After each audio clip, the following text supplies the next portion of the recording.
नमस्कार किसान भाइयों, देश के कृषि प्रेमियों के लिए एक अच्छी खबर है।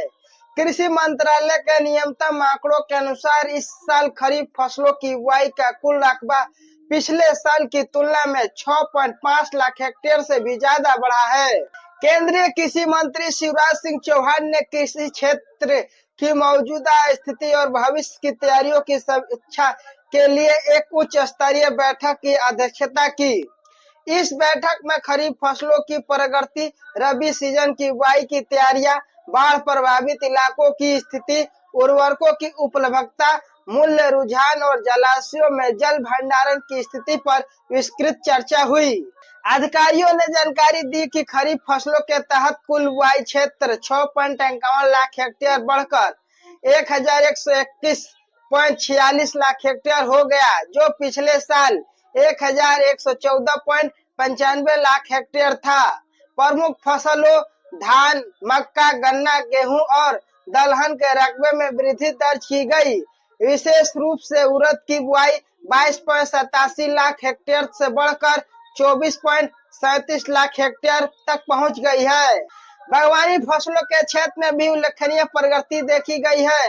प्याज का रकबा पिछले साल 3.62 लाख हेक्टेयर से बढ़कर 3.51 लाख हेक्टेयर, आलू की खेती 0.35 लाख हेक्टेयर से बढ़कर 0.43 लाख हेक्टेयर और टमाटर की बुआई 1.46 लाख हेक्टेयर से बढ़कर 2.37 लाख हेक्टेयर हो गई है।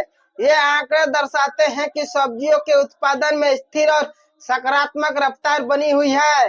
बैठक में मंत्री ने बाढ़ प्रभावित क्षेत्रों में फसल की स्थिति पर विशेष रूप से चर्चा की है। अधिकारियों ने बताया कि कुछ हिस्सों में अत्यधिक वर्षा से नुकसान भी हुआ है, लेकिन अधिकांश इलाकों में मानसून की स्थिति फसलों के लिए अनुकूल रही है। इससे आगामी रबी सीजन की बुआई और कुल कृषि उत्पादन को मजबूती मिलने की उम्मीद है। केंद्रीय मंत्री को यह भी बताया गया कि देश में धान और गेहूं का भंडारण स्तर बम्पर मानकों के अधिक है, जिससे खाद्य आपूर्ति पूरी तरह स्थिर बनी हुई है। साथ ही 161 प्रमुख जलाशयों में जल भंडारण पिछले साल के स्तर का 103.51% दर दर के औसत का 115% तक पहुंच गया है। यह स्थिति आने वाले सीजन में बेहतर फसल उत्पादन का संकेत दे रही है। हालांकि कुछ चुनौतियां भी हैं। तिलहन और कपास के कुल रकबे में पिछले साल के मुकाबले कमी आई है। तिलहन में विशेष रूप से सोयाबीन का रकबा घटा है, जो चिंता का विषय बना हुआ है। कुल मिलाकर खरीफ बुआई के रकबे में यह बढ़ोतरी देश की खाद्य सुरक्षा और ग्रामीण अर्थव्यवस्था के लिए एक सकारात्मक संकेत है। जलाशय में पानी का स्तर अच्छा और रबी का फसल की बेहतर तैयारी यह उम्मीद जगाती है कि आने वाले कृषि वर्ष भी शानदार होगा। धन्यवाद, मिलते हैं अगले वीडियो में।